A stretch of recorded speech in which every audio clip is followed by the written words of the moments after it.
I greet you all in the wonderful name of our Lord and Savior Jesus Christ. I do hope you are doing well. We now begin a new book. This is the book of Kings. Of course, the book of Kings is split into two parts where we have 1 and 2 Kings. And today we have read from 1 Kings chapter 1 and 2.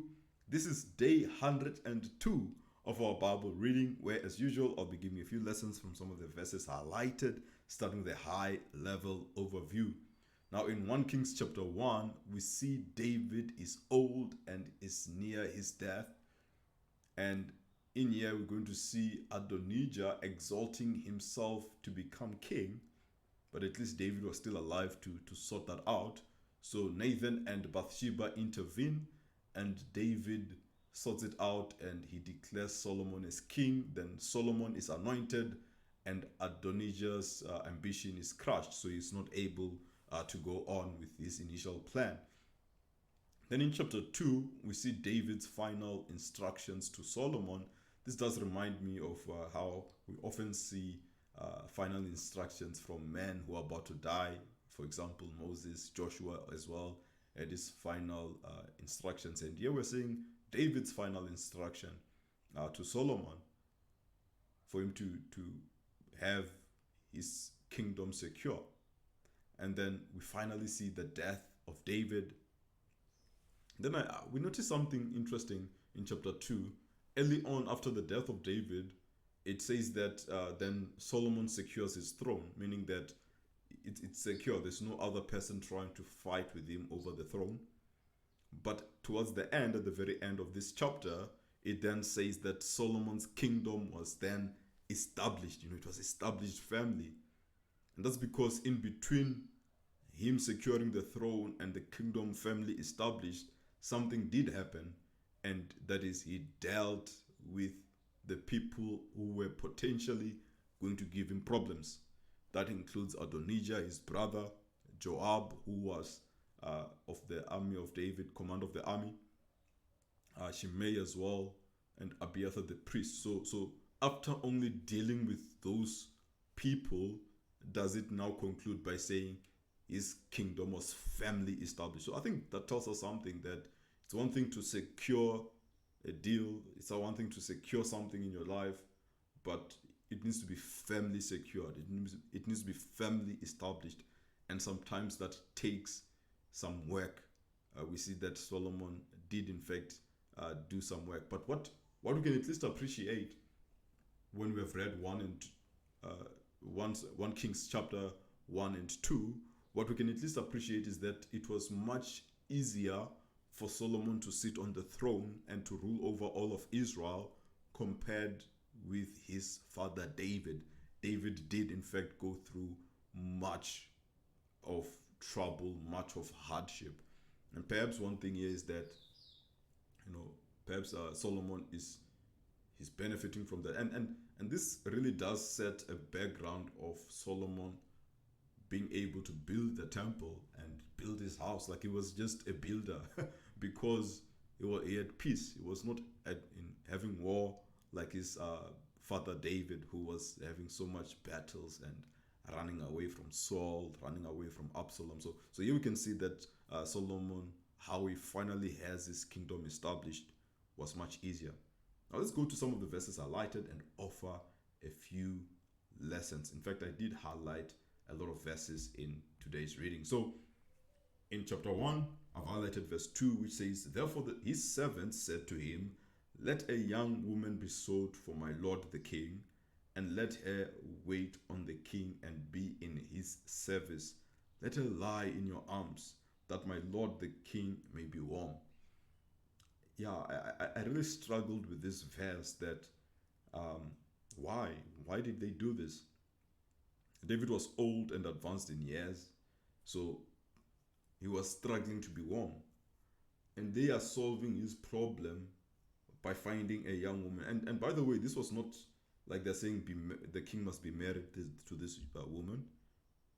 We know that the king did not go into her, but one thing that is still, for me at least, sad to observe is how a young woman would be put in such a position. I mean, I think if this was to happen today, most people will be angry and outraged at what has happened. And this perhaps might be the cost of having kings, as they were warned about what kings would do. Perhaps this is part of the cost, or this might be the fall of human nature. I mean, there's something for me here which doesn't ring right as to why did this take place. Of course, we know that the Israelites at that time were not perfect either, so that's not to say that they could not have done such a thing. And I think as we read some of these things, we tend to ask the question, why did this thing happen?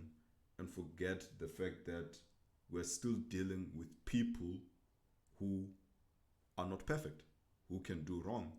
And I mean, perhaps someone might find something positive here, though I hardly see it.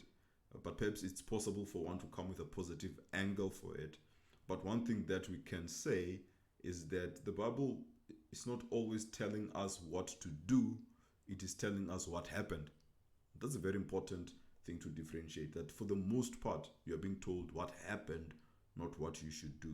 Yes, there will be instances where we're told, we're given instruction, but we should definitely differentiate between instruction and description of what had happened.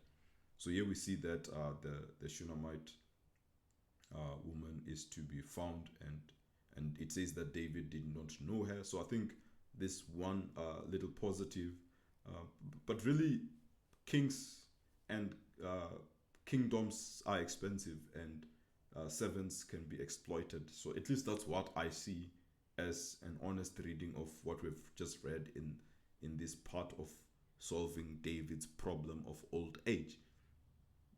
But it's not a prescription, it's a description, and thus we do not need to blame God about anything.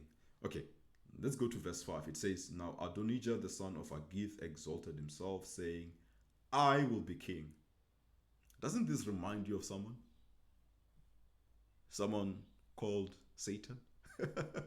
Exalting himself, I will be God. Like he wanted to take God's position, and exalting oneself doesn't work.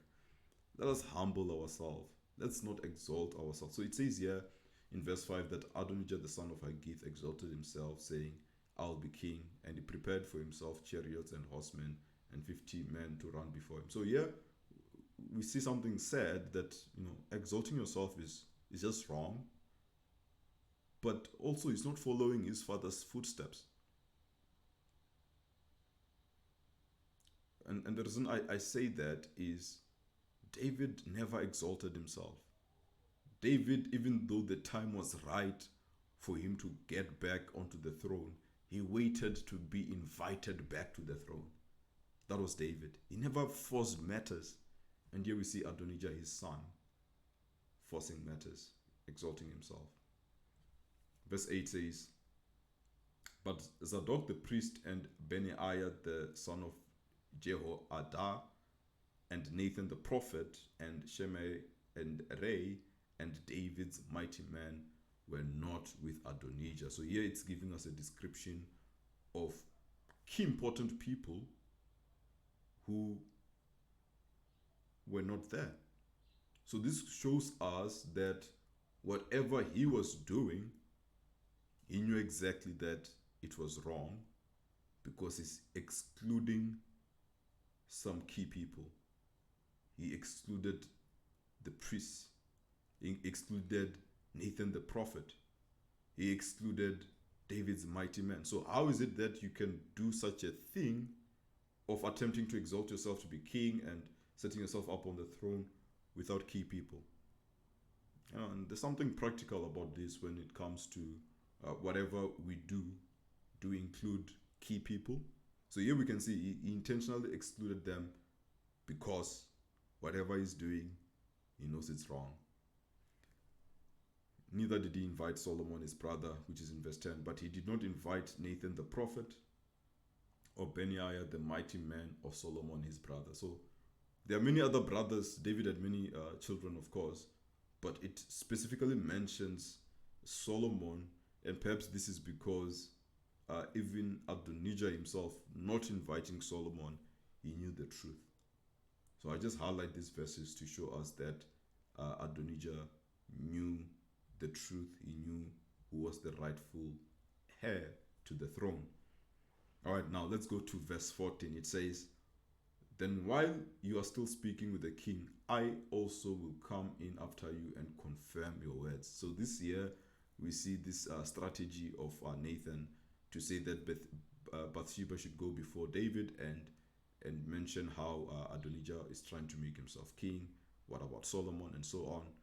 But then Nathan would then come and confirm your words, as if they did not even agree that they'll speak one after the other. It was all strategic to confirm the word. And here we can see the wisdom of Nathan, but in particular the point around confirming words, because it adds weight behind whatever is to be done, so that the king is able to make the right decision. He can see that, oh, not only is this being said by my wife Bathsheba, this is also being said by Nathan the prophet. So all of this can help to, or would have helped in a practical sense, in a wise sense, to have David make the right decision quickly. So but one thing that I want to point out as a practical lesson is the idea of confirming. Confirmation is quite key, wherein we don't do things in just the testimony of one person. We learned that as well in the law of Moses. But there's this thing that whatever that you want to do, here's a practical example.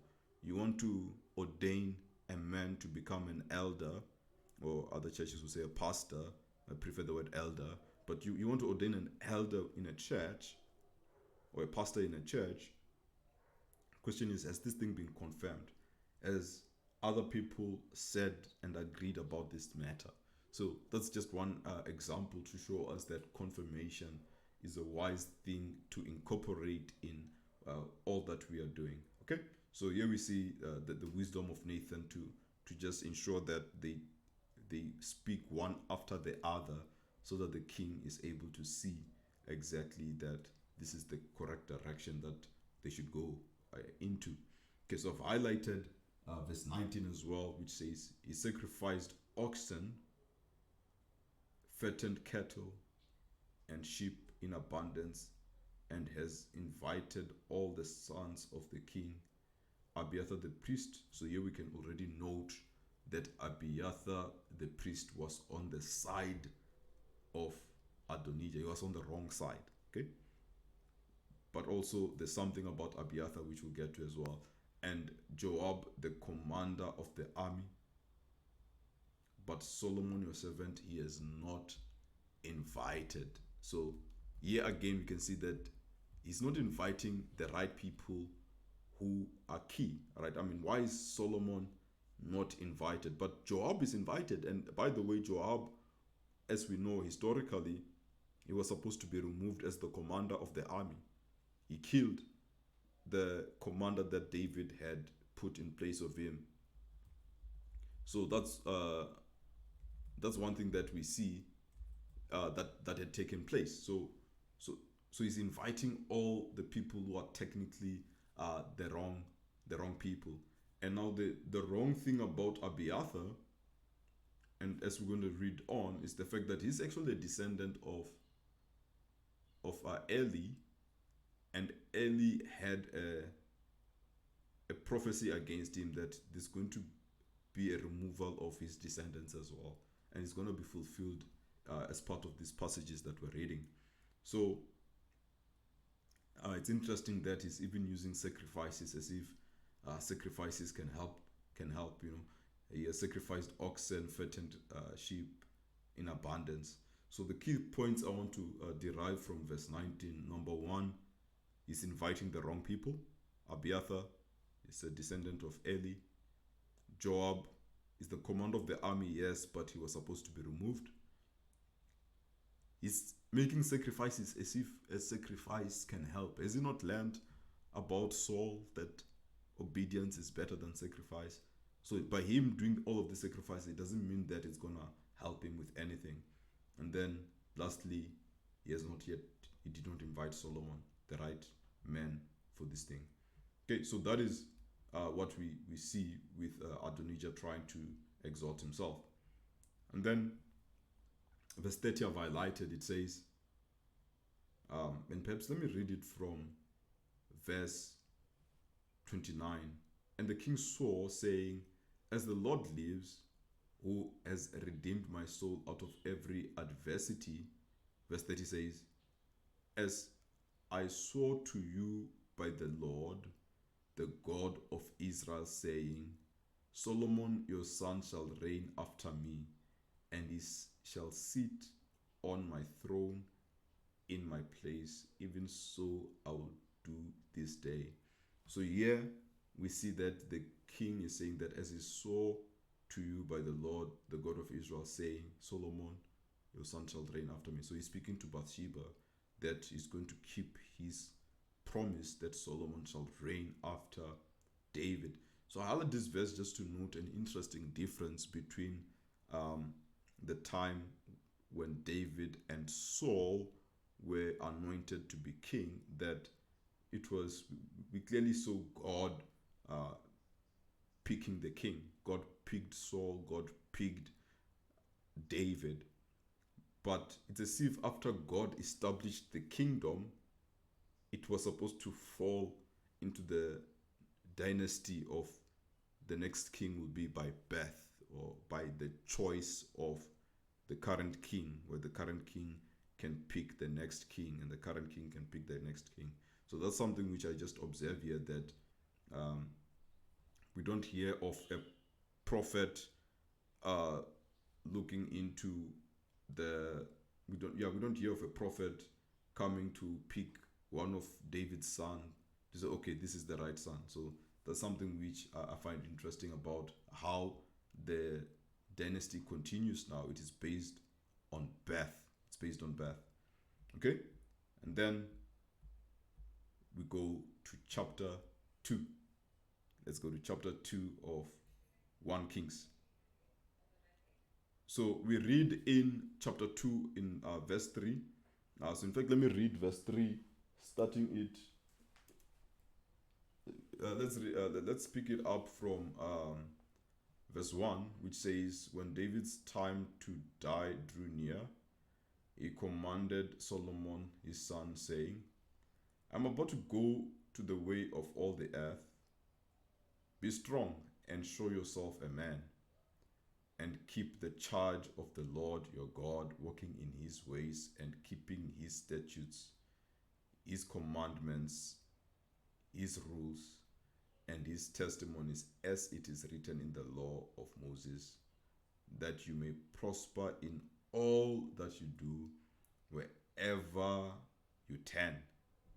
I found that interesting. So remember I mentioned the idea of how some of these men of old, like Moses, like Joshua, they would give a farewell speech when they're about to die. So here, David's time to die is drawing near, and this is what he says to Solomon his son: keep the charge of the Lord your God, walking in his ways and keeping his statutes, his commandments, his rules, his testimonies.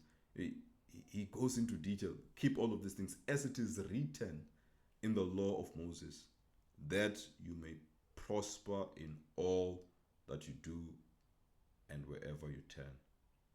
So what a positive message, be strong and show yourself a man.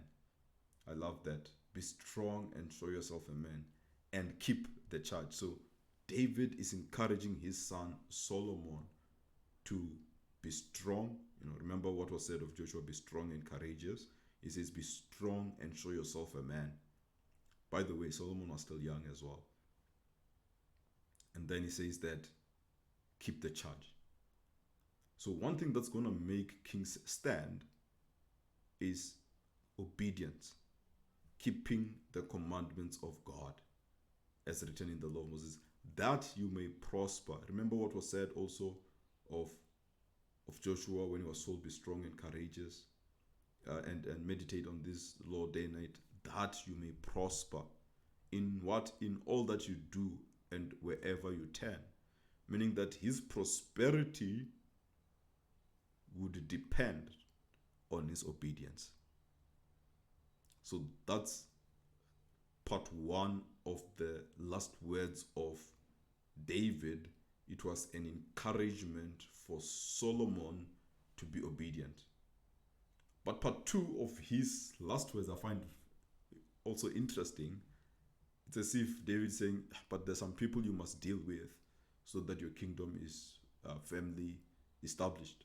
Verse 5 says, moreover, you know what Joab the son of Zeruiah did to me, how he dealt with the two commanders of the armies of Israel, Abner the son of Ner. I hope you remember Abner. Abner was the one who was fighting on behalf of the house of Saul when the house of David and the house of Saul were in conflict with one another. And Abner decided to say, okay, I'm giving the kingship of all of Israel to David. And that was based on an internal strife with the king being Saul's son. And in that, there was supposed to be peace. Abner was supposed to be alive, but because he had killed Joab's brother, Joab wanted to avenge for his brother, and that was not within a battle, right? That was outside of a context of a battle. And this is what David says. He says he killed Abner the son of Ner and Amasa the son of Jether. So with Amasa, it was even worse because David had removed Joab as the commander of the army and placed Amasa instead. But he killed him, avenging in time of peace for blood that had been shed in war. So there he's speaking about the situation of Abner. So because he avenged Abner in a time of peace for blood that had been shed in where? In a time of war. And putting the blood of war on the belt around his waist and on the sandals of his feet. So King Solomon is instructed that you know what Joab did. So in a sense, David, yes, first and foremost, he tells his son Solomon to obey the instructions of God so that he may be able to prosper. But now he's telling him that there must be some clean up work that must be done so that your kingdom is firmly established. Verse 7 says, but deal loyally with the sons of Bezalai the Gileadite, and let them be among those who eat at your table. For with such loyalty they met me when I fled from Absalom your brother. So what's interesting here is that part of his kingdom being firmly established was not simply about him getting rid of certain people. It was also about him honoring certain people, meaning it's not just about get rid of people, get rid of that, get rid of that. It's actually bring this one closer, bring this one closer. So that's the way of just him establishing himself. It must include showing honor to others as well. So that's an interesting balance that we should have in life, that not everything is about get rid of people. There's some people you must draw close to, or you must bring them close to you, because they will have a positive impact in your life as well. So that's what David says in verse 7. Deal loyally with the sons of Bezalai the Gileadite. Right, and verse 8 says, now therefore do not hold him guiltless, speaking of Shimei. Shimei is the one who cursed David. And after he cursed David, when David was coming back, Shimei came and kneeled before David and apologized and said, please forgive your servant. And David actually saw that you shall not die. He says, okay, it's fine. I will not put you to death. And then verse 9 says, now therefore do not hold him guiltless. So he's still guilty. You can't get away with what you did. Yes, I promise I'm not going to take your life, but we're not holding you guiltless. Therefore do not hold him guiltless, for you are a wise man. what you ought to do to him, and you shall bring his grey head down with blood to Sheol. And indeed, Solomon did do something quite wise here. And then verse 12, I highlight, after the death of David, it says, so Solomon sat on the throne of David his father, and his kingdom was firmly established. So we can see that it was much easy for Solomon to have his kingdom established. So this is just to note that immediately after the death of David, it is said his kingdom is established. But now we want to see not just his kingdom, but his reign established, his leadership.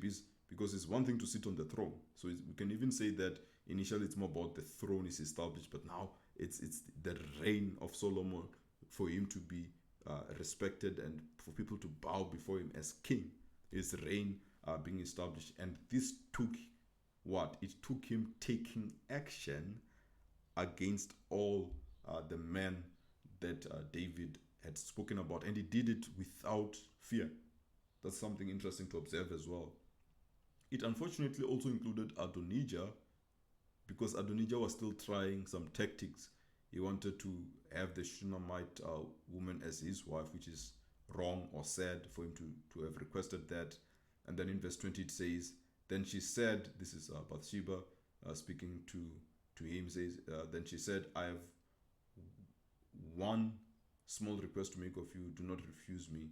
And the king said to her, make your request, my mother, for I will not refuse you. And we do know that he did refuse it. So what can we learn there? Just because you said you won't refuse someone something does not mean you should always keep that word if the request they're making or if the deal is not good. That does not make you an unfair man or a man who is not of your word. We need to apply wisdom in some situations. There need to be deals which must be broken. Sometimes you might be trying to buy something, maybe an example, maybe you're trying to buy a car, you're starting to sign the deals and all of that. That doesn't mean that you can't let go of the deal until they give you the key and you start the car and you drive out of their shop. You still have room. I'm just giving a practical example, but there are many things that people end up doing, not because they still wanted to do, but because they wanted to hold on to their word. Solomon here says, make your request, my mother, for I will not refuse you. But after she made the request, he realized that no, but this request is Adonijah, who is trying to gain some strategic points by having the Shunammite woman who was given to David. And David was the king. It means that she was a special woman, right? Verse 24 says, now therefore, as the Lord lives, who has established me and placed me on the throne of David my father, and who has made me a house, as he promised, Adonijah shall be put to death. So here I like that Solomon came here with no fear. That whatever this guy is doing is wrong, he's going to be put to death. Initially, he had forgiven him for trying to win the throne. He was forgiven, but now he's coming with other tactics. So Adonijah brought this upon himself. So here we can see that Solomon took back his words that I will not refuse you. He applied wisdom. I believe this was wisdom. Verse 27. So Solomon expelled Abiathar from being priest to the Lord, thus fulfilling the word that he had, the word of the Lord that he had spoken concerning the house of Eli in Shiloh. This word was prophesied by Samuel. So here we can see that Abiathar is expelled. Remember that he had joined Adonijah as well. He was one of the priests who joined Adonijah. Right, and then verse 29, we see him dealing with Joab. And when it was told King Solomon, Joab has fled to the tent of the Lord, and behold, he is beside the altar, Solomon sent Benaiah, the son of Jehoiada, saying, go strike him down. So Solomon did not show any fear. What's interesting is that he even said, you must strike him, even if he's holding on to the altar, you must strike him nonetheless. So there was a cleanup operation taking place here. There was a cleanup operation. And we can really see that this was what was needed to ensure that his kingdom can continue with no issues, because these people had shown bad faith earlier. And then verse 32 says, the Lord will bring back his bloody deeds on his own head, because without the knowledge of my father David, he attacked and killed the sword 2 men more righteous and better than himself, Abner the son of Ner, commander of the army of Israel, and Amasa the son of Jether, commander of the army of Judah. It's quite interesting that the 2 men that were killed by Joab were actually commanders of the army. He did not kill nobodies. He killed commanders of the army, both in Israel and in Judah. And as we have read the story, we know how that happened. But the key thing here is we see that this is a judgment upon Joab, that indeed he did these things earlier, and now the judgment is taking place. So even though he was holding on to the altar, that did not change Solomon's mind. He said, strike him down and bury him. And he explains that this is his own doing. The Lord will bring back his bloody deeds on his own head, because it was his own doing. All right, so verse 36 says, then the king sent and summoned Shimei and said to him, build yourself a house in Jerusalem and dwell there, and do not go out from there to any place whatever. So here we're seeing one more person who needed to be dealt with, who's Shimei, the one who had cursed King David when he was running from Absalom. What I find interesting is that the king did apply wisdom. Remember, David said, apply the wisdom, because David had promised Shimei that he will not kill him, that he would leave. So the king applied his wisdom and gave him a house arrest. Okay, so this house arrest, that's verse 36. And then verse 40 is said, it says, Shimei arose and saddled a donkey and went to Gath to Achish to seek his servants. Shimei went and brought his servants from Gath. So here we see that after the servants of Shimei ran away, so technically these are his slaves, they ran away, Shimei tried to find them, and he did successfully find them, but in so doing, he brought about his own death. Because he was under house arrest. He was not allowed to leave Jerusalem. So this can show us that sometimes people fall because of having this element of greed, that you just want it all. He wanted his servants back. He wanted it all. But in so doing, it brought about his own death. Verse 46 says, then the king commanded Benaiah the son of Jehoiada, and he went out and struck him down, and he died. So Shimei was killed by his own doing. And then it ends with this phrase, which is what I really want to highlight, which says, so the kingdom was established in the hand of Solomon. So there's a sense of it being firmly established in his hand, right? So not only that, he had a part to play. He had to be strong and be a man as charged by David, his father. So what we can see as I close is that even though it was easy for Solomon to sit on the throne, he also needed to do some work. He also needed to act with, by being courageous, and ensure that he deals with all the people who would have later caused him trouble. Indeed, may we also be courageous. May we not just focus, of course, on the negative, but there's also the positive side of being courageous, bringing some people close to us where we need to. May we be courageous to not simply say that I have this thing, it came to me, therefore life is good. Let us still see where we need to apply and work. It says the kingdom was established in the hand of Solomon.